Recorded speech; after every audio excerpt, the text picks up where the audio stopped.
Break के बाद आपका स्वागत है। आप देख रहे हैं जस्ट खबर पर हमारा खास कार्यक्रम और हम बात कर रहे हैं दादरी की। दादरी दरअसल ये एक ऐसा मुद्दा बन गया है जिससे पीछा छुड़ाना भी चाहें आप तो अभी छूट नहीं रहा है, क्योंकि हर रोज सियासत हो रही है। खबरें लगातार नेशनल मीडिया पर आप देख रहे हैं। दादरी को लेकर बयानबाजियों का दौर जारी है और जैसा कि हमारे पैनल में मौजूद इस वक्त भरत शर्मा जी ने भी कहा कि दरअसल होता यह है कि इसके सहारे कहीं और माइलेज, कहीं और फायदा उठाने की कोशिश की जा रही है और ये तैयारी 2017 की भी है। आजम खान के बयानों पर हम लौटते हैं। आजम खान जो कहते हैं वो अपने आप में आग में घी का काम कर रहा है। 3 बयान जैसे कि मैं आपको पहले ही बता चुका हूं। 5 स्टार होटल्स को तोड़ दीजिए, आप बाबरी मस्जिद की तरह गिरा दीजिए अगर वहां बीफ बिकता है। कमजोर मुसलमान पर ही गौरक्षक दल हमला करते हैं, मुंह से, जुबानी या फिर शरीर से। और तीसरा, वो यूएन जाएंगे इस मुद्दे को लेकर। पहले तो जरा आप ये स्पष्ट करने की कोशिश कीजिए, आप क्या समझ पा रहे हैं, आजम खान यूएन क्यों जाना चाहते हैं? असल में आजम खान ये बताने की कोशिश कर रहे हैं कि उनका इस देश की कानून व्यवस्था के ऊपर कोई भरोसा नहीं बचा। तो यूएन देश के कानून में क्या हस्तक्षेप करेगा? कोई हस्तक्षेप नहीं करेगा, लेकिन अब उनका नया शिगुफा है, ये कम से कम उससे उनके जो कुछ फॉलोअर हैं। अगर हम संवैधानिक रूप से अधिकारों की भी बात करें तो क्या आजम खान वो अधिकार रखते हैं कि वो इस मुद्दे को, और क्या मुद्दा है ये यूएन में जाने लायक? देखिए, मुद्दा है या नहीं है ये एक अलग बात है। चलिए अधिकार की मैं इसलिए ये अलग बात कह रहा हूँ क्योंकि यूएन समय समय पर इन सारी चीजों को लेकर अपनी बातें रखता रहता है। मुझे मतलब देश का अगर कोई मुद्दा, जैसे हम खाप पंचायतों का मुद्दा है, ऑनर किलिंग का मुद्दा है, उसी तरह बीफ खाने का मुद्दा है जिस पर ये हत्या हुई है, ये मुद्दा क्या अंतर्राष्ट्रीय है? असल में अंतर्राष्ट्रीय मुद्दा बीफ खाना नहीं है। अंतर्राष्ट्रीय मुद्दा अंतर्राष्ट्रीय मुद्दा जो है वो ये है कि इस देश में अल्पसंख्यकों के ऊपर हमले हो रहे हैं। मैं एक उदाहरण, आज ही मैंने एक खबर पढ़ा है कि जो पाकिस्तान में हिंदुओं की जो अल्पसंख्यकों की स्थिति है उसको लेकर यूएन ने चिंता जताई है। तो अगर पाकिस्तान को लेकर या हिंदुओं के उसको लेकर हम एमनेस्टी इंटरनेशनल या तमाम सारी चीज़ें, मैं कल ही पढ़ रहा था कि एक अमेरिका में न्यूयॉर्क टाइम्स में ये खबर है कि हिंदुस्तान में जो तर्कवादी हैं और जो सेकुलर लोग हैं उनका जीना मुश्किल हो गया, उनके ऊपर हमले हो रहे हैं। तो ये जो चीज़ें हैं ये देखिए, बाहर चीज़ें उठती रहती हैं। अब सवाल ये है कि आजम खान इसको उठा सकते हैं कि नहीं है। इस बात में तो मैं श्योर हूँ, यूएन ने अगर पाकिस्तान के अल्पसंख्यकों को लेकर चिंता जताई है तो हिंदुस्तान के अल्पसंख्यकों को लेकर यूएन हिंदुस्तान की पीठ जरूर ठोकेगा। देखिए, मैं हिंदुस्तान में, ये हम जानते हैं, हमारे देश की हकीकत, बिल्कुल इससे कोई इनकार नहीं कर सकता। और मुझे तो लगता है कि अखलाक के बेटे ने जो स्टेटमेंट जो दिया है वो सबसे बेहतर है। उसने ये कहा कि ठीक है, कुछ लोग गलत हो सकते हैं लेकिन उसकी वजह से हम सबको गलत नहीं ठहरा सकते। मतलब ये हम लोगों के लिए एक आईना हो सकता है कि जिसका बाप मरा वो इस देश की कानून व्यवस्था के ऊपर भरोसा कर रहा है। और हमारे देश के जो नेता हैं, वो चाहे हिंदुओं के नेता हो चाहे मुसलमानों के नेता हो, वो इस सारी चीज़ों पे पॉलिटिक्स करने में लगे हुए हैं। तो ये चीज़ को समझना होगा। और ये बात सच है कि देखिए, एक बड़ा सवाल ये है कि जब भी बीजेपी की सरकार आती है तो ये डिबेट क्यों शुरू होती है। हमको ध्यान है अटल बिहारी वाजपेयी की जब सरकार हुआ करती थी तब हम FM हुसैन की पेंटिंग लेके बैठ जाते थे कि भाई साहब उनकी पेंटिंग कैसी होनी चाहिए, है ना। वाटर फिल्म की शूटिंग होने वाली थी बनारस के घाट पर, तो उसको मार के भगा दिया। फिर वाटर फिल्म की शूटिंग विदेशों में जाके हुई। तो सवाल है कि इस तरीके के कम्युनल इशू बीजेपी की सरकार में ही क्यों उठते हैं। और मुझे लगता है कि इसमें नरेंद्र मोदी जो विकास का एजेंडा लेके चल रहे हैं उनको इसमें इनिशिएट लेना चाहिए। और ये वाकई में जो बड़ा सवाल है, जो लोग बात कर रहे हैं कि वो इसके ऊपर अभी तक उन्होंने बात क्यों नहीं उठाई, ये एक बड़ा सवाल है। इस पे कम से कम नरेंद्र मोदी को, जैसे उन्होंने अभी बीच में जो सोशल मीडिया पे जो गाली गलौज की लैंग्वेज का जो इस्तेमाल किया जा रहा था उसको लेकर नरेंद्र मोदी ने जो इनिशिएट किया, इस तरीके से नरेंद्र मोदी को इसमें करना चाहिए। क्योंकि इन सारी चीज़ों की वजह से पूरे दुनिया के अंदर आपके देश की छवि खराब जा रही है। हाँ, तो ये आजम खान की क्या यही कोशिश है? आजम खान की बिल्कुल ये कोशिश है। और आजम खान तो ये चाहते हैं ना, क्योंकि इससे और दूसरी देखिए एक और चीज़ आप समझिए कि इससे वो तो मुस्लिम्स को पोलराइज करना चाहते हैं। अब आप एक बात बताइए, ये जो पोलराइजेशन, आज दादरी की घटना, जैसे बिहार के अंदर भी ये मामला उठा, आज इन्होंने कहा कि इन्होंने जो बात कहा सुशील मोदी ने कि आपको गौ भक्त चाहिए या गौ मांस खाने वाले, मतलब ये उसी टाइप की बात है जैसे यहाँ पर इनकी साध्वी निरंजन ने कहा था कि रामजादे चाहिए कि रामजादे चाहिए। सवाल है कि ये जो पूरा जो है ना, ये जो पोलराइजेशन करने की जो कोशिश हो रही है, अब बिहार में भी पोलराइजेशन, बल्कि मुझे तो इस बात का डर है कि इससे बीजेपी को नुकसान हो रहा है। क्योंकि ओवैसी के साथ फिर कौन जाके खड़ा होगा? लोग तो फिर पूरा मुसलमान तो ये कोशिश करेगा ना कि कैसे भी करके हमको बीजेपी को हराना है। तो इसमें बीजेपी को नुकसान ही हो रहा है, मेरा व्यक्तिगत मानना ये है।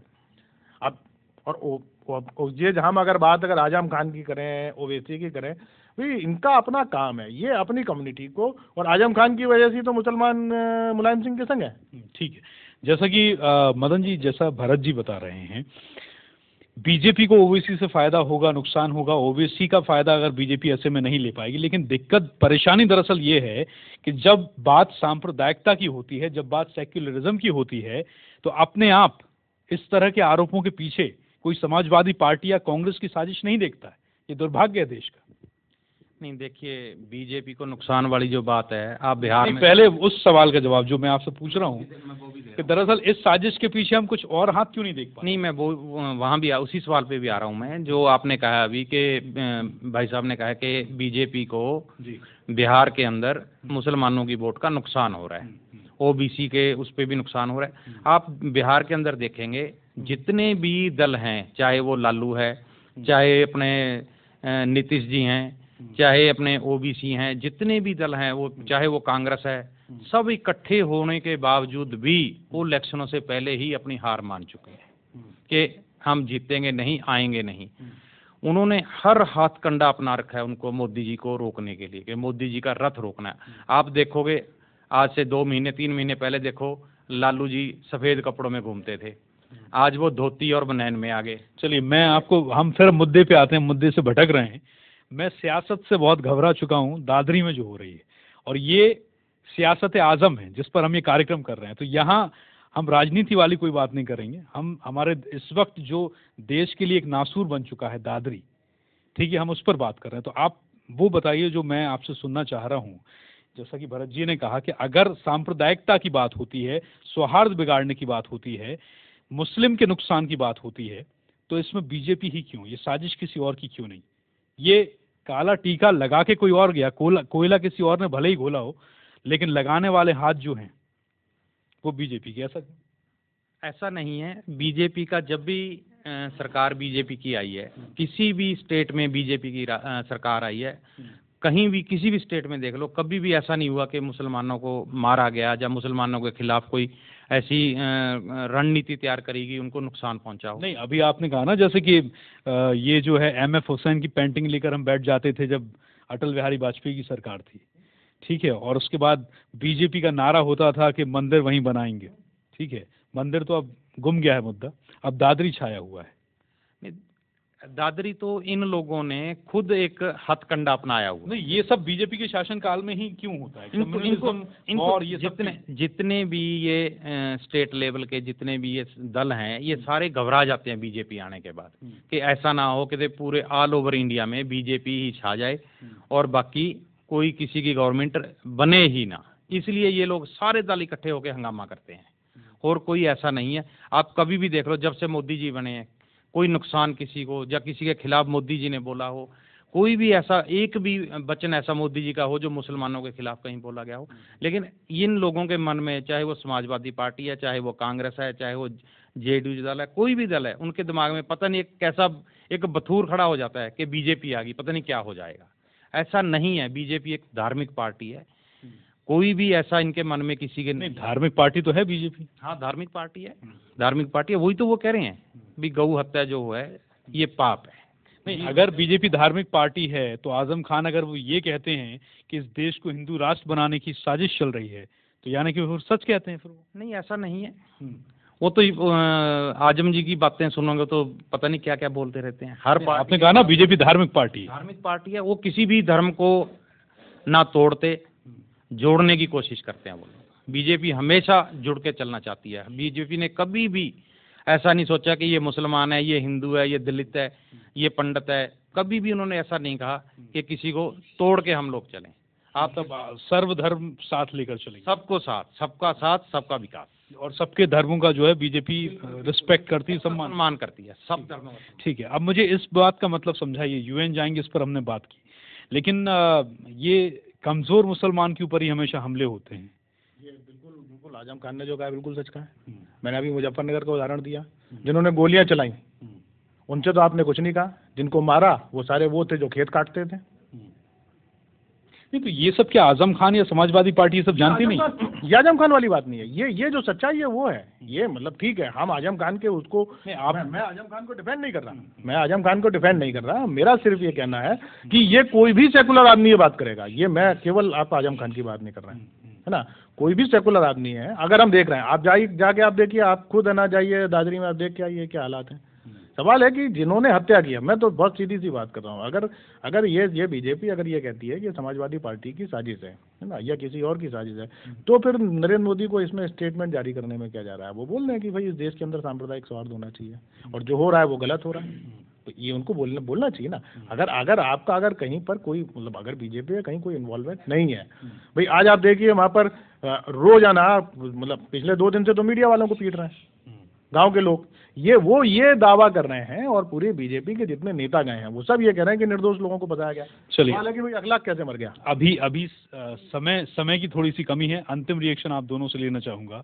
ये जो बयान आए हैं जिसमें कार्यक्रम में हमने नाम दिया है सियासत आजम, यहाँ एक मुस्लिम चेहरा होने के नाते, एक मुस्लिम नेता होने के नाते, उत्तर प्रदेश की सरकार में एक रसूखदार कैबिनेट मंत्री होने के नाते इस वक्त उनकी जिम्मेदारी क्या थी?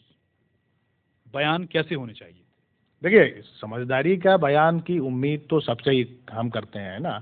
हम केवल उत्तर प्रदेश सरकार के आजम खान से नहीं, हम भारत सरकार के जो मंत्री हैं महेश शर्मा, उनसे भी हम ये उम्मीद करते हैं कि वो पूरी शालीनता के साथ और इन चीज़ों को, और ये निश्चित तौर पर ये सारी जो चीज़ें हैं ये उसी समय ख़त्म की जा सकती थी।